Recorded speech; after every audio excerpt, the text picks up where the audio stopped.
একটা সাংঘাতিক চক্রান্ত, একটা ধূর্ত চাল। একজন সাধারণ মানুষ বিকৃত চিন্তার বশবর্তী কেন হয়? নিজেকে বাঁচানোর জন্য বা কোনো কঠিন পরিস্থিতির মোকাবিলার জন্য। কেন মস্তিষ্ক এটা ভেবে নেয় যে সেই সমস্যাটির কোনো সমাধান নেই? কেন একজন সাধারণ মানুষ সাহায্য চাওয়ার বদলে বা আইনের কাছে যাওয়ার বদলে অপরাধের রাস্তাটাই বেছে নেয়?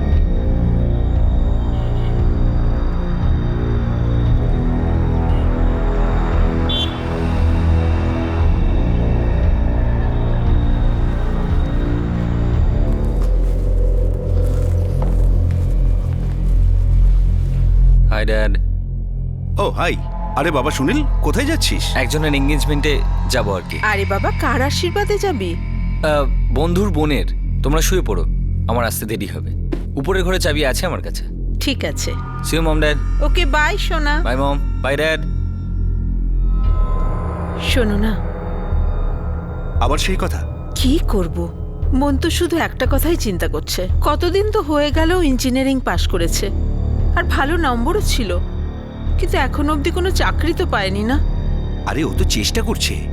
এই সপ্তাহেও দুটো ইন্টারভিউ দিয়েছে। আর কি করবে? তুমি তো কিছু করতে পারো। তুমি 2-4 জনকে চাকরির কথাটা তো বলতে পারো। দেখো, এত হাইপার হওয়ার কোনো দরকার নেই। আমি বলছি তোমাকে, ও 1-2 মাসের মধ্যে কিছু একটা ব্যবস্থা করবে, আর সেটা করবে নিজের ক্ষমতাতেই।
শুনছো? দেখো, 12টা বেজে গেল, সুনীল এখনো বাড়িতে ফেরেনি। এখন তো মাত্র 12টা বেজেছে। এখনকার ছেলেদের 12টা মানে 9টা ভাবো। এসে যাবে সকালের মধ্যে। তুমি শুয়ে পড়ো। কিন্তু আমি ওকে কতবার ফোন করলাম, ফোনটাও তো ধরতে পারে। আরে হয়তো ওখানে চেঁচামেচি চলছে, ফোনটা শুনতে পাচ্ছে না, হয়তো সাইলেন্টে আছে। জানি না, আমার কিন্তু ভালো লাগছে না। রাধিকা, তোমার কবে সব ঠিকঠাক লাগে? আর ও তো প্রথমবার নয় যে লেট করে বাড়ি ঢুকছে।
স্যার, পিসিআর থেকে ফোন এসেছিল, নানুখেরা রোডে বডি পাওয়া গেছে।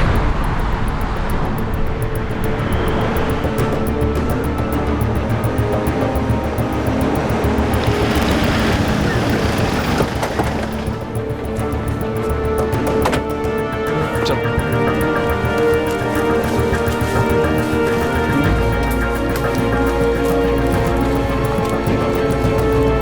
পিছিয়ে যাও, পিছিয়ে যাও। সরে যাও, সরে যাও, সরে যাও তোমরা।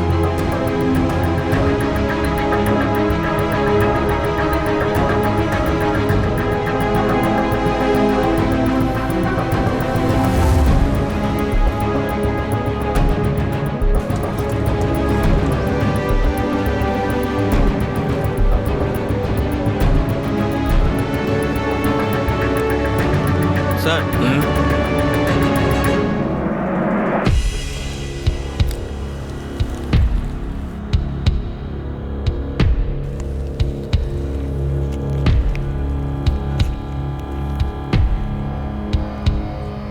স্যারের নাম সুনীল কোহলি।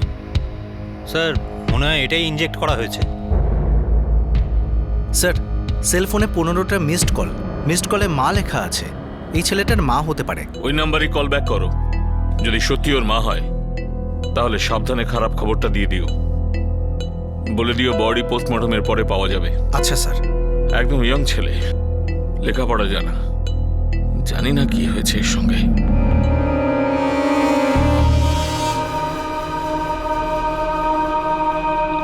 দেরাদুনের রায়পুরের বাসিন্দা সুনীল কোহলির বয়স মাত্র 22 বছর ছিল, আর সে কিছুদিন আগেই ইঞ্জিনিয়ারিং পাশ করেছিল।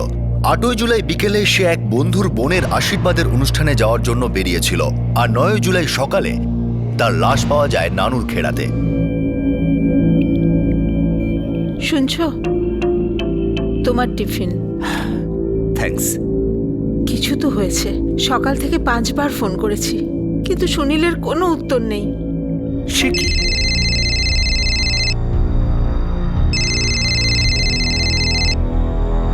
হ্যালো,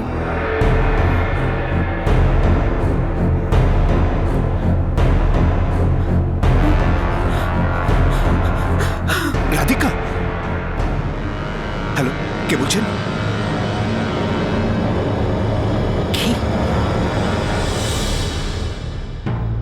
এটা র্যাট পয়জন। এতে অনেক বড় বড় ইঁদুর মারা যায়, আর ভিকটিমের বডিতে এই বিষের উপস্থিতি অনেক বেশি মাত্রায় পাওয়া গেছে। কি মনে হচ্ছে ডক্টর? ও নিজেই ইনজেক্ট করেছে না কেউ জবরদস্তি ইনজেক্ট করেছে? এটা সেইভাবে বলা খুব মুশকিল, কিন্তু একটা বিষয়, সেটা কি? কোনো ঝগড়া বা মারপিট কিন্তু হয়নি। যদি অন্য কেউ ইনজেক্ট করতো তাহলে এর তরফ থেকে কোনো রেজিস্ট্যান্সের চিহ্ন থাকতো, অথবা কোনো স্ট্রাগলের চিহ্ন। তাই এই মুহূর্তে বলাটা খুব মুশকিল। স্যার, ওর বাড়ির লোকজন।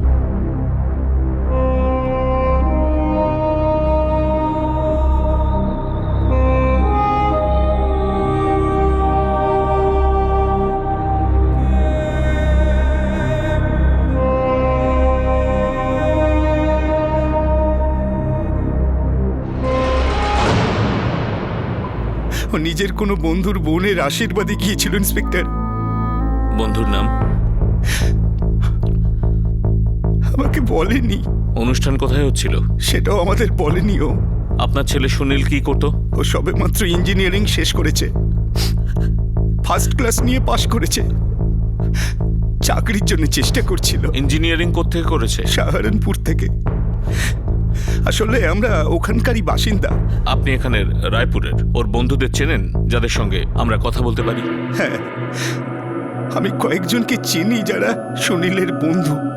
স্যার, সুনীল আর আমি ছোটবেলার বন্ধু।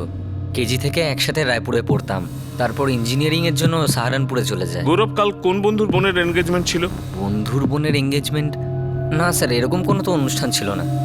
তাছাড়া সুনীল আর আমার সমস্ত বন্ধুই তো কমন। সুনীলের কোনো মেয়ের সঙ্গে কোনো অ্যাফেয়ার ছিল? যতদূর আমি জানি সুনীলের কোনো গার্লফ্রেন্ড ছিল না। ওর কোনো মেয়ের সঙ্গে বন্ধুত্বও ছিল না, জাস্ট ফ্রেন্ডশিপের মতন? হ্যাঁ স্যার, আছে। আমাদের এক কমন ফ্রেন্ড আছে, স্মিতা। ওকে, থ্যাংক ইউ।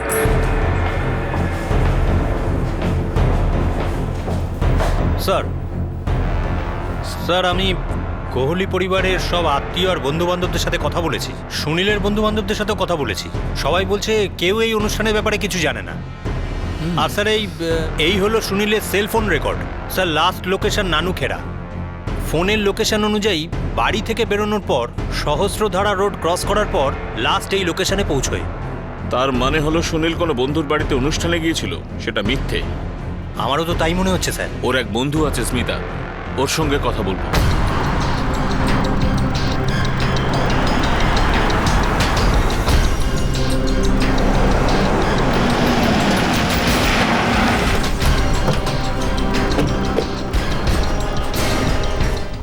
সরি স্যার, সুনীলের সব বন্ধুদের তো আমি চিনি না। ওর কোনো বন্ধু হতে পারে যার বোনের আশীর্বাদ ছিল, আমি কি করে জানবো? তুমি ওর বন্ধু ছিলে, এটা তো বলতে পারো যে এমন কিছু ব্যাপার যেটা নিয়ে ও চিন্তা করছিল আর যার কারণে ও সুইসাইড করেছে। সুইসাইড? না স্যার, সুনীল এই ধরনের ডিপ্রেস ছিলই না। ও সুইসাইড করতেই পারে না। ও ইঞ্জিনিয়ারিং সাহারানপুর থেকে করেছিল। হ্যাঁ স্যার। ওখানকার কোনো গল্প, আই মিন রোমান্টিক গল্প, এক্স গার্লফ্রেন্ড ইত্যাদি? না স্যার, সুনীল আমাকে এরকম কোনো কথা বলেনি। আর এরকম যদি কিছু থাকতো তাও সুনীল সুইসাইড করতোই না। শেষ কবে কথা হয়েছিল ওর সঙ্গে? Sir last week. তখন কিছু ইমব্যালেন্স লেগেছিল, কিছু উল্টোপাল্টা? না স্যার, একদমই না। আমি বিদেশে যেতে চাই রে, একটু এক্সপিরিয়েন্স কালেক্ট করে নিই, তারপর রেজিউমেটাও ভালো লাগবে, তারপর সোজা ইউএস, অস্ট্রেলিয়া, ইউরোপ, সিঙ্গাপুরও চলবে। শুধু এখান থেকে তাড়াতাড়ি বেরোতে চাই। তুই ফ্রি কবে হচ্ছিস রে? অনেক দিন হয়ে গেছে আমরা সামনাসামনি দেখা করেছি। হয় ফোন, নয় টেক্সট, নয় অনলাইন। একটা রিয়েল লাইফ গেট টুগেদার রাখি না? দেখ, এই সপ্তাহে তো বিজি আছি, এই সপ্তাহে আমার একটা ইন্টারভিউ রয়েছে, পরের সপ্তাহে ফ্রি আছি। তো next week done? Done deal. চল বাই। সব সময়ের মতো ছিল স্যার, একদম নর্মাল। একদমই ডিপ্রেসড মনেই হচ্ছিল না ওকে।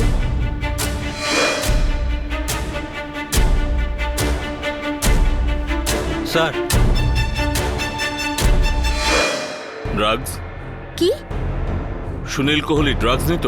না স্যার, না মানে আমি কখনো দেখিনি। আর সুনীল তো স্মোকও করতো না স্যার। ড্রাগস? আপনারা পাগল হয়ে যাননি তো?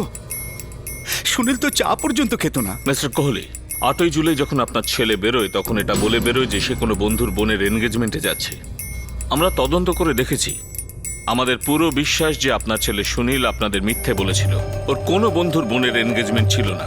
তার মানে হলো ও এমন কোনো জায়গায় গেছিল, কিছু এমন করতে যাচ্ছিল যেটা আপনাদের থেকে লুকোতে চাইছিল। পরিষ্কার করে বলুন, আমার ছেলে সম্পর্কে আপনারা কি বলতে চান? ও আমাদের একমাত্র ছেলে। আমরা ওকে খুব ভালো করে চিনি।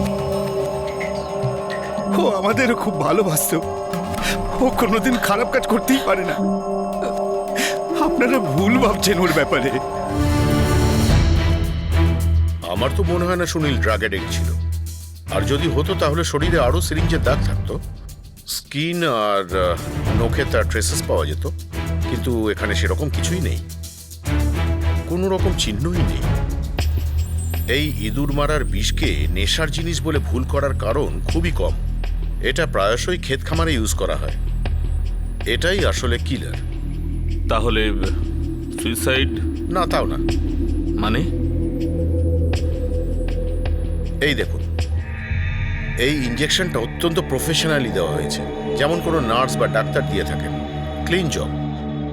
ফার্স্ট টাইমে সুইসাইড করবার সময় ওরা নিজেরাও নিজেদের এরকমভাবে ইঞ্জেকশন দিতে পারবে না। কেউ ওকে মারতে কেন চাইবে? স্যার চুরি তো হয়নি, কারণ মোবাইল আর মানিব্যাগ তো ওখানেই ফেলে গেছিল।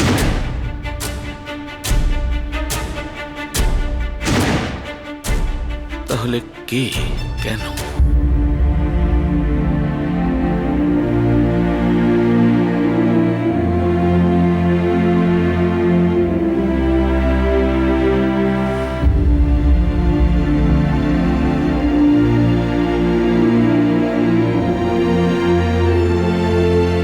আত্মহত্যাকে প্রতিষ্ঠিত করার মতো কোনো যুক্তিগ্রাহ্য কারণ বা ঘটনা পুলিশ খুঁজে পাচ্ছিল না। কিন্তু তদন্তে এটাও প্রমাণিত হচ্ছিল না যে সুনীলের মৃত্যুর পিছনে অন্য কোনো কারণ থাকতে পারে, যেমন হত্যা। সুনীলের মা বাবা আত্মহত্যার কোনো যুক্তি মানতে চাইছিলেন না। তারা চাইছিলেন রাজ্য পুলিশের ঊর্ধ্বতন কর্তৃপক্ষ ব্যাপারটা খতিয়ে দেখুক আর সত্য খুঁজে বার করুক। পুরো দেরাদুন জুড়ে এই মামলাটা রীতিমতো হইচই ফেলে দিয়েছিল।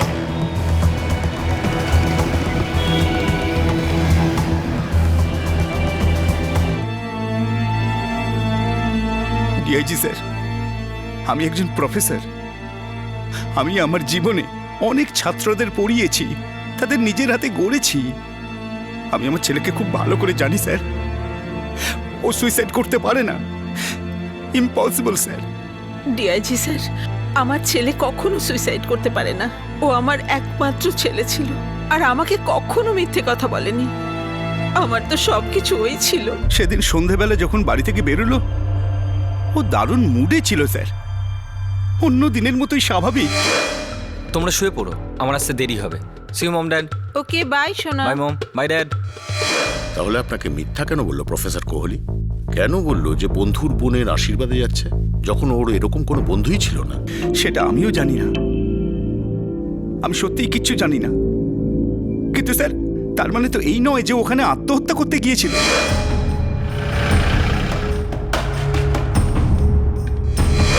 ডিআইজি স্যার, ও বিদেশ যেতে চেয়েছিল। ও জীবনে অনেক কিছু করার স্বপ্ন দেখেছিল। ও এত দুর্বল মনের ছিল না। স্যার বিশ্বাস করুন, এটা সুসাইড কেস নয় স্যার, এটা মার্ডার কেস। আমার ছেলেকে হত্যা করা হয়েছে স্যার। স্যার আমি আপনার কাছে হাত জোড় করছি স্যার, আমি এটা জানতে চাই যে আমার ছেলের সাথে এরকম কার শত্রুতা ছিল।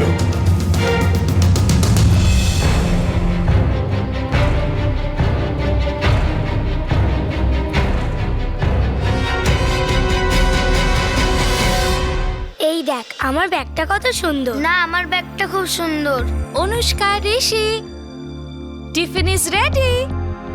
আজকে নিজেদের পুরো টিফিন ফিনিশ করবে। হ্যাঁ, আমার বানর সেনা স্কুল যাওয়ার জন্য তৈরি দেখছি। Yes papa. Very good. Bye সোনা, বাই। আসছি। Okay, bye. Bye. Have a nice day. By.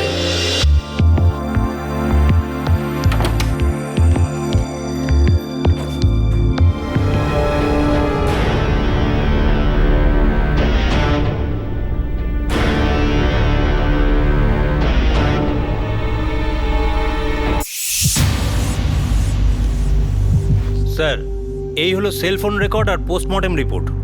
আমরা কখনোই বলিনি যে মার্ডার হতে পারে না, কিন্তু দেখুন, সুইসাইড শুনেই ওর বাবা মা ঝামেলা শুরু করেছে। আমি বুঝতে পারছি ইন্সপেক্টর, আপনার এক্সপ্লেন করার দরকার নেই। আমরা শুধু সত্যটা উদ্ঘাটন করতে চাই। আপনার তদন্তকে আমি সম্মান জানাচ্ছি। Thank you. স্যার, পোস্টমর্টেম রিপোর্টে বলছে র্যাট পয়জন ইনজেক্ট করা হয়েছে। এটা সুনীল লাগিয়ে থাকুক বা অন্য কেউ লাগিয়ে থাকুক, একটা ব্যাপার পরিষ্কার, ইনজেকশন লাগানো সে পটু। যদি মার্ডার কেসই হয় তাহলে সুনীল প্রতিরোধ করেনি কেন? মারপিটের কোনো চিহ্ন নেই। স্যার, অ্যাঙ্গেল তো মার্ডারেরই মনে হচ্ছে।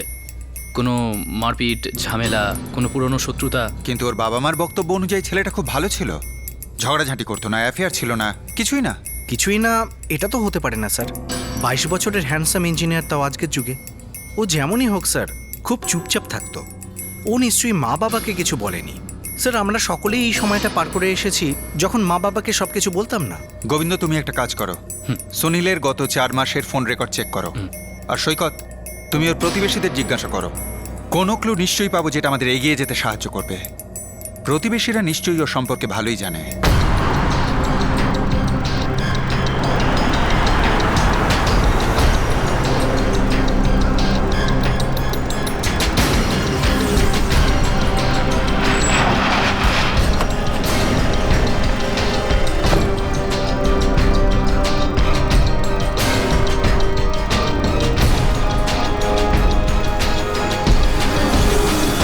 স্যার, ও খুব ভালো ছেলে ছিল। এত ভালো ছেলে যে কারোর সাথে কোনোদিন ঝগড়াই হয়নি। সেই সব তো আমি কিছু জানি না। হ্যাঁ, এইটুকু জানি যে ওনারা ওপরের ঘরটা কাউকে ভাড়া দিয়েছিলেন। তো তেমন কিছু নয় স্যার। ঝগড়ার কথা শুনে একটা কথা মনে পড়লো। সুনীলের সাথে ওর ভাড়াটের টাকা নিয়ে কোনো ঝামেলা হয়েছিল। কি নাম ছিল ভাড়াটিয়ার? হ্যাঁ, সুধীর তিওয়ারি।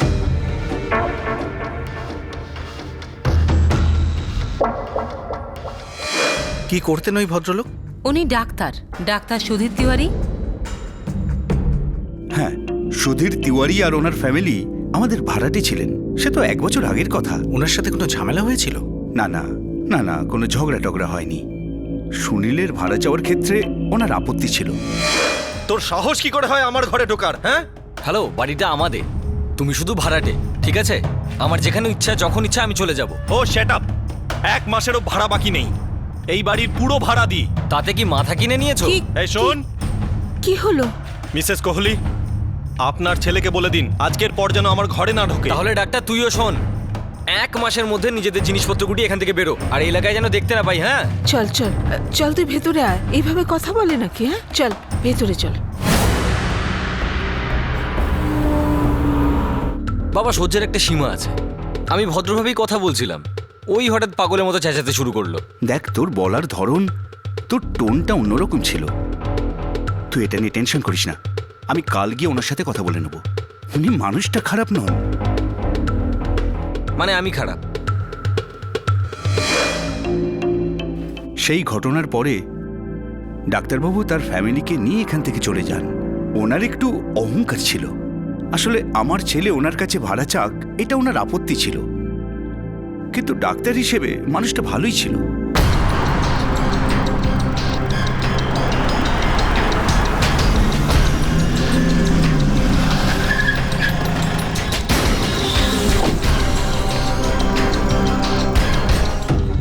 ফ্র্যাঙ্কলি স্পিকিং, সুনীলকে আমার প্রথম থেকেই পছন্দ হয়নি। ওর বাবা মা খুবই ডিসেন্ট আর ভদ্রলোক ছিলেন, বাট দিস বয় খুবই অভদ্র আর বখাটে। নিজের ভাড়া চাওয়াটা অপরাধ নাকি doctor? Of course not inspector, but ও এমন করে চাইতো যেন আমি কোনো ফ্রড করেছি, যেন আমার ভাড়ার চেক বাউন্স হয়েছে। আপনার খুব রাগ হতো? হ্যাঁ, রাগ তো হতোই। এত রাগ ছিল যে ওকে মেরে ফেললেন? কি মনে হলো, আমি এটা ভাবছিলাম যে কেউ কি কাউকে এই কারণে মারতে পারে যে ভাড়া চাওয়ার সময় সে খুব রুড ছিল। দেখুন ইন্সপেক্টর, আপনি খুবই অফ দ্য মার্ক যাচ্ছেন। হ্যাঁ, আমার ওই ছেলেটাকে নিয়ে একটা প্রবলেম ছিল, আর সেই জন্যই তো সরে এসেছি, ওই বাড়ি ছেড়ে এখানে চলে আসি। মিসেস তিওয়ারি, আপনার আর সুনীলের আপনার আর সুনীলের মধ্যে কথাবার্তা হতো? আপনার সঙ্গেও কথা বলার সময় ও কি ওরম অভদ্রভাবেই কথা বলতো? হ্যাঁ। ডক্টর তিওয়ারি, ট্রুটন ইঁদুর মারার ওষুধ, তাই তো? সুনীলকে ট্রুটন ইনজেক্ট করে মারা হয়েছে। আমাকে বোকা ভাববেন না ইন্সপেক্টর, আপনার ইঙ্গিতটা আমি বেশ বুঝতে পারছি। ইঙ্গিতটা আমি খুব সিরিয়াস ভাবে দিচ্ছি ডক্টর। আমরা পুলিশেরা ইশারা করি এবং ইশারা বুঝি। সুনীলকে র্যাট পয়জন ইনজেক্ট করে মারা হয়েছে, আর ইনজেকশনটা এত ভালো করে দেওয়া হয়েছে যেটা শুধুমাত্র একজন ভালো ডাক্তারই দিতে পারে। Good day doctor Sudhir Tiwari. আসছে।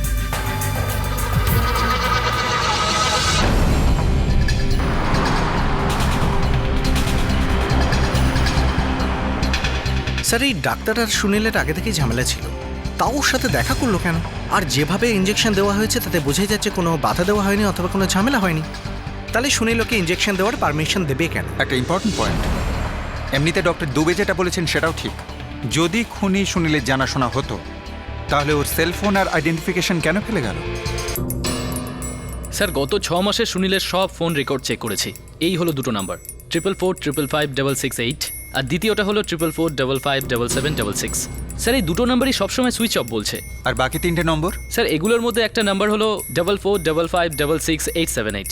স্যার, এটা কোনো ফার্টিলিটি ক্লিনিকের নাম্বার। Fertility clinic? অদ্ভুত তো। সুনীলকে এই নাম্বারগুলো থেকে অনেকগুলো ফোন করা হয়েছে। আর এই নম্বর দুটো?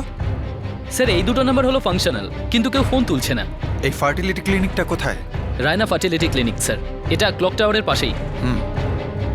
আমাদের একবার যেতে হবে। গোবিন্দ, লাগাতার এই নম্বর দুটো ট্রাই করে যাও, বারবার ফোন করো। একবার তো ফোন তুলবেই, না হলে আমরা ওকে তুলে আনবো। হ্যাঁ স্যার। ক্রাইম ব্রাঞ্চ নিজেদের তদন্ত শুরু করার পর থেকেই একটার পর একটা জট খুলে চলেছিল। ফোন ট্র্যাকিং প্রক্রিয়া পুলিশকে এমন একটা জায়গায় নিয়ে গেল যা অদ্ভুত ছিল আর খুব গভীর এবং অন্ধকারও।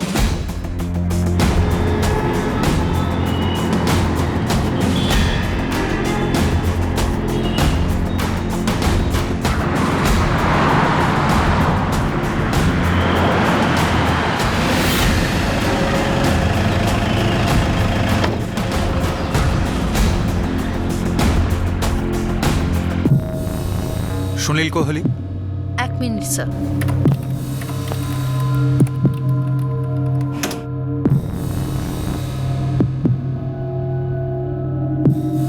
হ্যাঁ স্যার, সুনীল কোহলি আমাদের ক্লিনিকে গত 6 মাস ধরে আসছেন, ধরুন মাসে 2 বার। কেন আসতো? এটা ফার্টিলিটি ক্লিনিক, উনি এখানে স্পাম ডোনেট করতেন। প্রথম কবে এসেছিল? 1 মিনিট স্যার।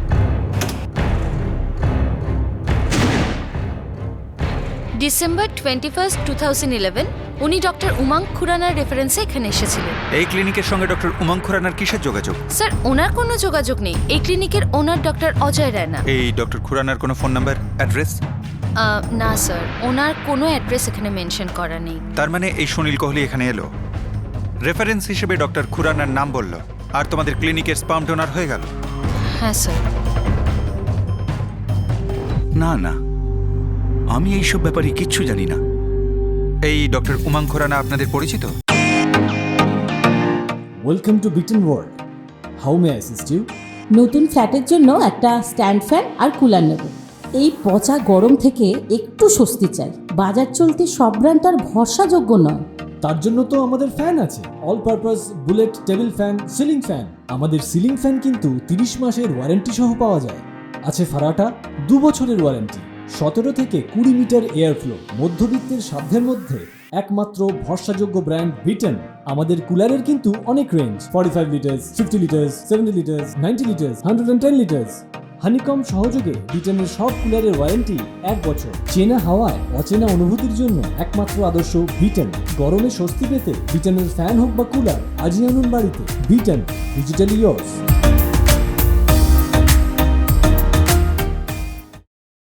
বন্ধু বা আত্মীয়? না না, আমি তো প্রথমবার এই নাম শুনছি। ঠিক আছে, আমরা আসছি। কি বলছিল এরা? ডোনেশন? কিসের জন্য ডোনেশন? কি কথা বলছিল এরা? কিচ্ছু না।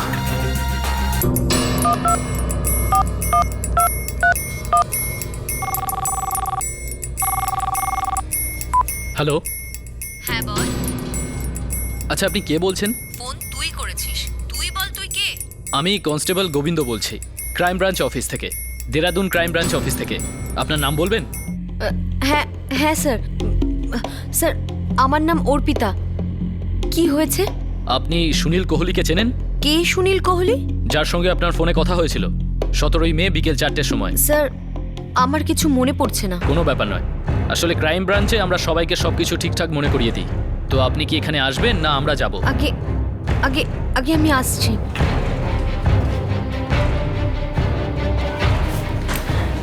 স্যার, এই দুটো নাম্বারের সঙ্গে কথা হয়েছে, একজন অর্পিতা আর একজন নাগমা। আর এই মেয়ে দুটো কি করে? স্যার, ওরা দুজনেই বলছিল ওরা হোটেল লাইনে কাজ করে, তবে আমাদের কাছে খবর রয়েছে ওরা দুজনেই কল গার্ল। প্রথমে স্পার্ম ডোনেশন, তারপরে কল গার্ল। জানি না ঝুলি থেকে আর কি কি বেরোবে। See you mom dad. Okay bye সোনা।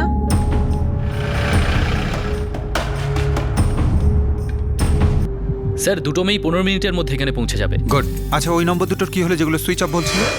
444555668 আর দ্বিতীয়টা হলো 444557766। স্যার, সার্ভিস প্রোভাইডারদের নাম্বার দিয়ে দিয়েছি, সন্ধ্যের মধ্যে ডিটেল পেয়ে যাব।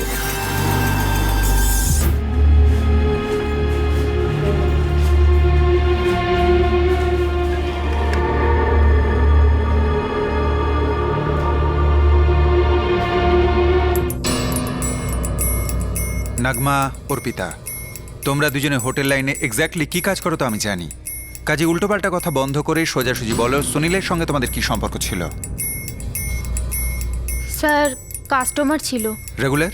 নো স্যার, আমি শুধু একটা রাতই ছিলাম ওর সাথে। আমিও স্যার বাস একটা রাতই ছিলাম। তোমাদের গ্রুপের অন্য মেয়েরাও গিয়েছিল ওর কাছে? জানি না স্যার। আমিও জানি না স্যার। সুনীল কোহলি তোমাদের নম্বর কি করে পেল? সুনীল আমাদের কল করেনি স্যার। তাহলে? একজন ডক্টর করেছিল, ডক্টর উমাং খুরানা। একজন ডক্টর আছেন উমাং খুরানা, তারপর? উনি সুনীলের সাথে কন্ট্যাক্ট করিয়ে দিয়েছিলেন। আমাকেও স্যার। মানে ডক্টর উমাং খুরানা তোমাদের সাথে দেখা করেছেন আর উনি সুনীলের কাছে যেতে বলেছেন? না স্যার, আমার ডক্টরের সাথে কোনোদিন দেখা হয়নি, শুধু ফোনেই কথা হয়েছিল। আমিও স্যার।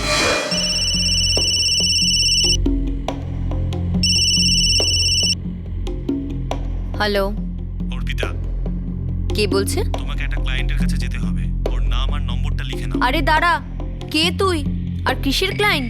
দেখো, আমি সব জানি। আমি ডক্টর উমাং খুরানা, আর যে ক্লায়েন্টের কাছে তোমায় যেতে হবে সে আমার পেশেন্ট। বেশি প্রশ্ন করো না, যা বলছি সেটা করো। আমার রেট 2 ঘন্টায় 4000 টাকা। আমি জানি, আমি 5000 দেবো, কিন্তু কাজটা ভালো করে করতে হবে। ক্লায়েন্টের নাম হলো সুনীল কোহলি। নাম্বারটা লেখো। চল, নাম্বার বল। 444। আর শোন, আমি পেমেন্ট অ্যাডভান্সে নিই। এবার বল, কবে দিচ্ছিস আর কোথায়? রায়পুর দেরাদুন রোডের উপর একটা হনুমান মন্দির আছে না? চিনি। সেখানে একটা ভাঙা পোস্ট বক্স আছে, ওর নিচে হলুদ খামে মোড়া 5000 টাকা রাখা থাকবে। আজ বিকেলে নিয়ে নিও। কেন, তুই আসবি না? না। দেখ, কোনো ঝামেলা টামেলা নেই তো? তুই আমাকে ফালতু ফাঁসাচ্ছিস না তো? দেখো, আমি একজন নামকরা ডাক্তার। তোমার এই ক্লায়েন্ট হলো আমার একজন বিশেষ পেশেন্ট। তোর ওই ক্লায়েন্টের এমন কি রোগ আছে যার ওষুধ আমি? বললাম না বেশি প্রশ্ন করো না। এইটুকু বলতে পারি তোমার ক্লায়েন্টের স্পার্ম কাউন্ট লো, সেটাকে বাড়ানোর জন্য এসব করা হচ্ছে। পুরো মাথার ওপর দিয়ে বেরিয়ে গেল ডক্টর, আমি কিছুই বুঝলাম না। বোঝার চেষ্টাও করো না, শুধু নিজের কাজটা করো। ঠিক আছে, ফোন করছি তোর এই সুনীল কোহলিকে। ডক্টর উমং খুরানার সঙ্গে তোমরা একবারও দেখা করোনি? আগে না স্যার। না স্যার, সুনীলের সঙ্গে গিয়েছিলাম। ডক্টর হলে এরকম হওয়া দরকার, নিজের টাকায় তোকে মস্তি করাচ্ছে। একটা মানুষের জীবনে আর কি দরকার? তাহলে রায়পুরের হনুমান মন্দিরের কাছে যে পুরনো পোস্ট বক্সটা আছে সেখান থেকে তোমরা পেমেন্টটা পেয়েছিলে? হ্যাঁ স্যার।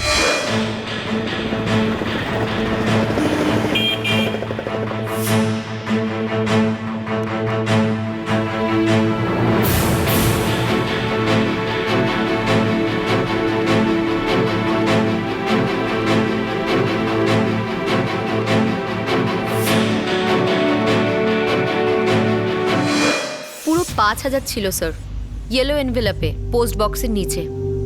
Same sir. আবার দরকার পড়লে ডাকবো। এবার তোমরা যেতে পারো। ঠিক আছে স্যার।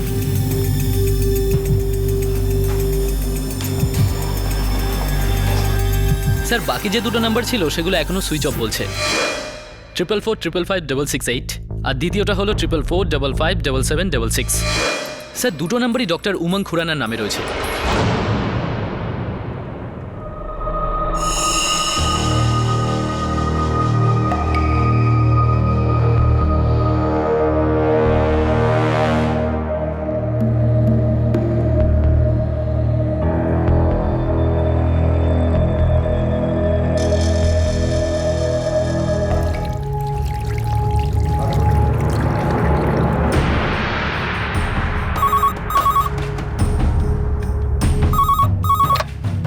হ্যাঁ সন্ধ্যা,